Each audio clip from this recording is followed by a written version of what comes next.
एक कैदी को पिछले 25-30 सालों से एक जेल में बंद करके रखा गया था। वैसे तो उसके आसपास कई सारे लोग थे, लेकिन उसका ध्यान रखने वाला कोई नहीं था। किसी को भी उसकी कोई परवाह नहीं थी। हर रोज उससे ढेर सारा काम करवाया जाता था और उसके बदले में उसे सिर्फ 2 वक्त की रोटी मिल पाती थी। लेकिन एक दिन उसकी किस्मत का दरवाजा खुलने वाला था। एक दिन जेलर जेल का दरवाजा बंद करना ही भूल गया। कैदी ने उस खुले दरवाजे को देखा, लेकिन फिर भी वो जेल से नहीं भागा। पता है क्यों? क्योंकि उसे पिछले 25 सालों से यही सिखाया गया था। उसे पिछले 25 सालों से कैदी बनने के लिए ही ट्रेन किया गया था और अब उसने इस जेल को ही अपना घर मान लिया था। उस कैदी ने दिन भर की मजदूरी को अपनी किस्मत और 2 वक्त की रोटी को अपनी खुश नसीबी मान लिया था। आप जानते हो ये कैदी कौन है? ये कैदी हम सब हैं। हम सब इस समाज यानी सोसाइटी के कैदी है, जहां हमें समाज ने अपनी जंजीरों से जकड़ रखा है और हम चाहकर भी इससे बाहर नहीं निकल पाते हैं, क्योंकि बचपन से ही हमें इस जेल में रहने के लिए प्रोग्राम किया गया है। और ये सब कुछ शुरू होता है हमारी स्कूल से। हमारी स्कूल ही हमें गुलाम बनने के लिए प्रोग्राम करती है। ऑफ कोर्स आप सबके दिमाग में भी ये सवाल आ रहा होगा कि हम सब स्कूल गए हैं, लेकिन हमारे साथ तो ऐसा नहीं हुआ। वेल, आप सबके साथ भी ये सेम चीज हुई है, लेकिन आपने इसको रियलाइज नहीं किया है। आइए इसको डिटेल में समझते हैं। इंडिया में एजुकेशन सिस्टम की शुरुआत 5000 BC में हुई थी और इंडिया की पहली स्कूलिंग सिस्टम थी गुरुकुल, जहां शिष्य यानी स्टूडेंट और गुरु यानी टीचर एक साथ गुरु के आश्रम में रहते थे, ताकि नॉलेज ट्रांसफर करने से पहले उनके बीच एक इमोशनल बॉन्ड बन सके। यहाँ एजुकेशन का मतलब सिर्फ किताबें पढ़ाना और चीजों को रट्टा मारना नहीं था, बल्कि बच्चों की ओवरऑल डेवलपमेंट करना था, जिसमें बच्चों की मेंटल, कॉग्निटिव, फिजिकल और स्पिरिचुअल वेलनेस पर भी पूरा फोकस किया जाता था। गुरुकुल में एजुकेशन के जरिए स्टूडेंट्स में कई सारी अच्छी क्वालिटीज इम्पार्ट की जाती थी, like example creativity, self reliance, morality, behavioural ethics etcetera etcetera. ये सारी चीजें उनकी ह्यूमन लाइफ की वैल्यू को इम्प्रूव करती थी। तब के एजुकेशन सिस्टम का मेन गोल स्टूडेंट को रियल लाइफ प्रॉब्लम से डील करने के लिए कैपेबल बनाने का था। ये देखिए, ये है गुरुकुल एजुकेशन सिस्टम के 6 main goals. Number 1, acquisition of supreme knowledge, यानी स्टूडेंट्स को सबसे बेहतर नॉलेज देने की पूरी कोशिश की जाती थी। नंबर 2, डेवलपमेंट ऑफ कैरेक्टर, यानी स्टूडेंट्स का कैरेक्टर डेवलप किया जाता था, कैसे उसके बिहेवियर में चेंजेस ला पाए, कैसे उसे एक डिसिप्लिन पर्सन बनाया जाए। नंबर 3, ऑल राउंडेड डेवलपमेंट, यानी स्टूडेंट को हम सिर्फ एक फील्ड में नहीं बल्कि हर फील्ड में इंप्रूव करवाना चाहते थे। नंबर 4, सोशल वर्च्यूज, एक पर्सन को सोसाइटी में कैसे रहना चाहिए, कैसे बिहेव करना चाहिए, ये सारी चीजें भी यहाँ डिटेल में सिखाई जाती थी। Number 5, spiritual development and number 6, cultural education, यानी स्टूडेंट जिस कल्चर से बिलोंग करता है उसे उसका भी ज्ञान दिया जाता था। इसके अलावा इंडिया में चल रहे हर अलग अलग कल्चर की नॉलेज भी स्टूडेंट्स को दी जाती थी, ताकि बड़े होने पर उसे सिर्फ अपने नहीं बल्कि पूरे इंडिया के अलग अलग कल्चर्स के बारे में पता हो। देखा जाए तो गुरुकुल एजुकेशन सिस्टम बहुत अच्छा था, लेकिन मौर्य गुप्ता के राज में एजुकेशन सिस्टम को स्ट्रक्चर्ड और मॉडर्न बनाने की कोशिश की गई। कई सारी स्कूल्स और यूनिवर्सिटीज एस्टैब्लिश की गई। ये इंस्टीट्यूट्स में मैथमेटिक्स, मेडिकल, लॉ, फिलोसॉफी जैसे कई सारे सब्जेक्ट्स ऐड किए गए। फाइनली कॉलोनियल पीरियड में इंडिया में ब्रिटिशर्स का राज शुरू हुआ। ब्रिटिशर्स ने इंडिया में modern western style education system की शुरुआत की। इस एजुकेशन सिस्टम का मेन फोकस एम्प्लॉइज यानी नौकर तैयार करने का था। इस नए एजुकेशन सिस्टम में इंग्लिश को core subject and widely use language बनाने पर फोकस किया गया, क्योंकि ये अंग्रेज लोग इंडिया में हमारे पर राज करना चाहते थे। ये चाहते थे कि हम उनके हर एक इंस्ट्रक्शन को फॉलो करें, और इसीलिए इन्होंने एजुकेशन सिस्टम ऐसी बनाई थी जहां पर हम एज एन एम्प्लॉय ट्रेन हो सके और हमें लोगों के इंस्ट्रक्शंस को फॉलो करने की आदत बन जाए। इसके अलावा साइंस, टेक्नोलॉजी जैसे और भी कई सारे सब्जेक्ट्स को इस कॉलेजेस और स्कूल्स में इंट्रोड्यूस किया गया था। British education system highly biased, जिसका मेन इंटेंशन लोगों के दिमाग में वेस्टर्न कल्चर को प्रमोट करना था और ब्रिटिश एम्पायर की तरफ वफादारी यानी लॉयल्टी प्रूव करना था। लेकिन आजादी के बाद भी हमने यही वेस्टर्न कल्चर के एजुकेशन सिस्टम को एक्सेप्ट कर लिया। पहले एजुकेशन सिर्फ चुनिंदा लोगों तक ही पहुंच पाता था, लेकिन अब गवर्नमेंट ने ज्यादा से ज्यादा लोगों तक एजुकेशन पहुंचाना शुरू कर दिया है। इसके लिए गवर्नमेंट ने कई सारी स्कूल, कॉलेजेस और यूनिवर्सिटीज ओपन करना शुरू किया। आज हमारे देश में 15 लाख से भी ज्यादा स्कूल्स है, 44,000 कॉलेजेस है और करीब 1100 यूनिवर्सिटीज है। लेकिन फिर भी इंडिया को आज unemployment, poverty, low income level, low standard of living, lack of good health care facilities जैसी कई सारी प्रॉब्लम को फेस करना पड़ रहा है। ऑफ कोर्स इन सब का मेन रीजन सिर्फ एजुकेशन सिस्टम नहीं है, इन सब का मेन रीजन हमारी बढ़ती हुई पॉपुलेशन भी है।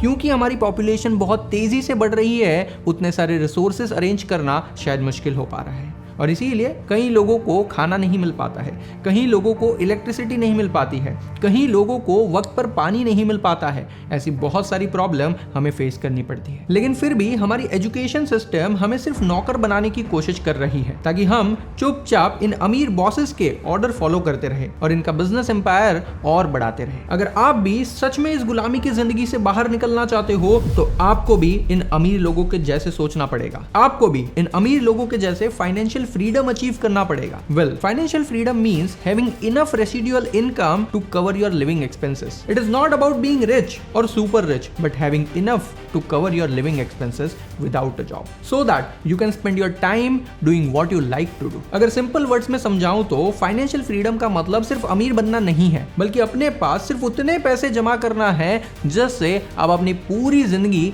आराम से काट सको और जो आपका मन करे वो कर सको। आपको किसी को गुलामी ना करनी पड़े, आपको जिंदगी भर किसी का नौकर बन के काम ना करना पड़े। जब आप इस लेवल को अचीव कर लोगे then you can say you have achieved financial freedom. देखा जाए तो ये फाइनेंशियल फ्रीडम अचीव करना बहुत ज्यादा डिफिकल्ट नहीं है।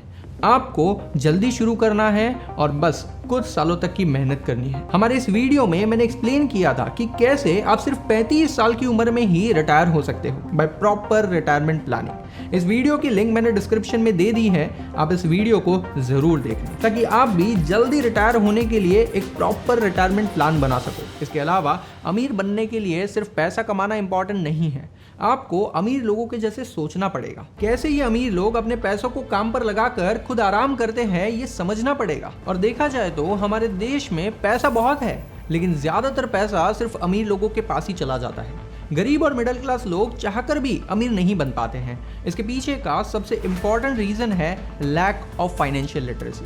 As per the available data India में लिटरेसी रेशियो करीब 78% है, यानी 100 में से 78 लोगों को पढ़ना लिखना आता है, लेकिन फाइनेंशियल लिटरेसी सिर्फ 24% है। यानी 100 में से सिर्फ 24 लोग ऐसे हैं जिन्हें interest rate, compound interest, inflation, insurance, taxation, retirement planning जैसे कंसेप्ट पता है। बाकी 76% लोगों को तो ये सब पता ही नहीं है। अब अगर उन्हें पता ही नहीं है तो वो कभी भी अपनी फाइनेंशियल प्लानिंग नहीं कर पाएंगे और शायद इसीलिए वो लोग सिर्फ गरीब रह जाते हैं, वो कभी अमीर नहीं बन पाते हैं। चाहे आप कितने भी पैसे कमा लो, लेकिन फाइनेंशियल प्लानिंग ना करने से आपके वो पैसे बर्बाद हो सकते हैं। इसीलिए मैं और मेरी टीम ने फाइनेंशियल लिटरेसी प्रोग्राम पर काम करना शुरू कर दिया है, जहां हमारा टारगेट अगले 5 सालों में कम से कम 1 करोड़ लोगों को फाइनेंशियली लिटरेट करने का है, जिसके लिए हम आए दिन कई सारे सेमिनार्स, वेबिनार्स और गेस्ट लेक्चर्स कंडक्ट करवाते हैं। ये लेक्चर्स हम बहुत सारी स्कूल, कॉलेज और यूनिवर्सिटीज़ में कंडक्ट करते हैं, जहां हम यंगस्टर्स को फाइनेंस, बहुत सारे important financial concepts, stock market, investing, saving, retirement planning, taxation जैसे बहुत सारे कंसेप्ट एक्सप्लेन करते हैं। और बहुत ही जल्द हम एक कोर्स लॉन्च करने वाले हैं, जिसके थ्रू हम ज़्यादा से ज़्यादा ऑडियंस तक फाइनेंस की नॉलेज और अवेयरनेस पहुंचा सकें। देखा जाए तो ये काम हमारी स्कूल्स और कॉलेज ने करना चाहिए था, लेकिन हमारी एजुकेशन सिस्टम हमें नौकर बनाने में इतनी बिजी है कि वो इन सारी चीज़ों पर फोकस ही नहीं कर पाती है। वैसे देखा जाए तो आज भी हमारी कई सारी कॉलेजेस और यूनिवर्सिटीज़ ने अलग अलग फील्ड में स्पेशलाइज्ड कोर्सेज और सब्जेक्ट इंट्रोड्यूस किए हैं, लेकिन ज़्यादातर कॉलेजेस बच्चों को वो सब्जेक्ट्स या वो कोर्स में एडमिशन देती ही नहीं है, क्योंकि आज एडमिशन सिर्फ स्कूल के मार्क्स और परसेंटेज के बेसिस पे मिलता है। यहाँ बच्चों के इंटरेस्ट का कोई कंसिडरेशन ही नहीं है। बच्चा सच में फाइनेंस में इंटरेस्टेड है या नहीं, उससे लोगों को कोई फर्क नहीं पड़ता। किसी भी स्टूडेंट के 10th और 12th के मार्क्स से ही उसे जज कर लिया जाता है। से फॉर एग्जांपल, अगर किसी बच्चे को 10th में 60% आते हैं तो लोग उसे एक एवरेज स्टूडेंट समझ लेते हैं और उसे कॉमर्स लेने पर मजबूर कर देते हैं। अब भले ही उस स्टूडेंट का इंटरेस्ट साइंस में हो, लेकिन फिर भी वो साइंस नहीं ले पाता है। और अगर वहीं किसी स्टूडेंट को 10th में 90% आ जाते हैं तो उसे साइंस या कॉमर्स लेने के लिए मजबूर कर दिया जाता है। स्टूडेंट्स चाहकर भी आर्ट्स नहीं ले पाता है। ऐसे बहुत सारे स्टूडेंट्स होते हैं जिसे आर्ट्स की बहुत सारी अलग अलग फील्ड में इंटरेस्ट होता है, लेकिन पेरेंट्स के दबाव में आकर उन्हें भी कॉमर्स या साइंस लेना पड़ता है। इसके अलावा एक सबसे बड़ी प्रॉब्लम ये भी है कि अगर किसी ने 10th के बाद साइंस लिया है तो उसे सिर्फ फिजिक्स, केमिस्ट्री, बायोलॉजी, मैथमेटिक्स और टेक्नोलॉजी बस इतनी ही चीजें सिखाई जाती हैं। उसे फाइनेंस, कॉमर्स, बिजनेस, एंटरप्रेन्योरशिप जैसे सब्जेक्ट सीखने ही नहीं मिलते हैं और इसीलिए उस स्टूडेंट का नॉलेज सिर्फ एक ही फील्ड में हो पाता है, उसे ओवरऑल फाइनेंस और बिजनेस की नॉलेज हो ही नहीं पाती है। दो गवर्नमेंट हमारी एजुकेशन सिस्टम को चेंज करने की कोशिश कर रही है, लेकिन ये बहुत ही लेंथी प्रोसेस है। यहाँ सिर्फ गवर्नमेंट को नहीं बल्कि स्कूल्स, कॉलेजेस, यूनिवर्सिटीज, टीचर्स और साथ में स्टूडेंट्स को भी अपनी तरफ से एफर्ट्स लेने पड़ेंगे, वरना ये सब कुछ वेस्ट ऑफ टाइम है। अगर आप सच में इस गुलामी की जिंदगी से आजाद होना चाहते हो तो अपने नॉलेज को इंप्रूव करो, ताकि आपको सिर्फ अपनी बुक में लिखा हुआ रटा रटाया ज्ञान ना मिले बल्कि रियल लाइफ की प्रैक्टिकल नॉलेज मिले। और अगर आप फाइनेंशियल फ्रीडम अचीव करना चाहते हो तो आप इस चैनल को आज ही सब्सक्राइब कर लो। इस चैनल पर आपको finance, investing, saving, stock market, high return earning scheme जैसी बहुत सारी इंफॉर्मेशन मिलती रहेगी, जिससे आप अपने फाइनेंस को बेटर मैनेज कर पाओ। और अगर आप लाइफ में सच में फाइनेंशियल फ्रीडम अचीव करना चाहते हो तो आपको saving, investment, wealth creation, retirement planning, tax planning जैसे कई सारे टॉपिक को डिटेल में समझना होगा, क्योंकि यही वो टॉपिक है जो आपको सच में फाइनेंशियल फ्रीडम अचीव करने में हेल्प कर सकते हैं और फाइनेंशियल ट्रैप्स और स्कैम से भी बचा सकते हैं, वरना आप भी बाकी लोगों की तरह ही जिंदगी भर आपके बॉस की गुलामी करते रह जाओगे और कभी अमीर नहीं बन पाओगे। इन सारी चीजों को डिटेल में एक्सप्लेन करने के लिए बहुत ही जल्द हम फाइनेंशियल लिटरेसी प्रोग्राम लॉन्च करने वाले हैं। फिलहाल आप हमारी इस फाइनेंस नॉलेज की प्लेलिस्ट के वीडियो को देख सकते हैं और अगर इसके अलावा किसी टॉपिक पर आपको डिटेल वीडियो चाहिए हो तो हमें कमेंट सेक्शन में जरूर बताएं। हमारी चैनल को ज्यादा से ज्यादा लोगों तक शेयर करें, सब्सक्राइब करें, बेल आइकन को प्रेस करना ना भूलें और अगर वीडियो पसंद आई हो तो इस वीडियो को लाइक करें। जय हिंद।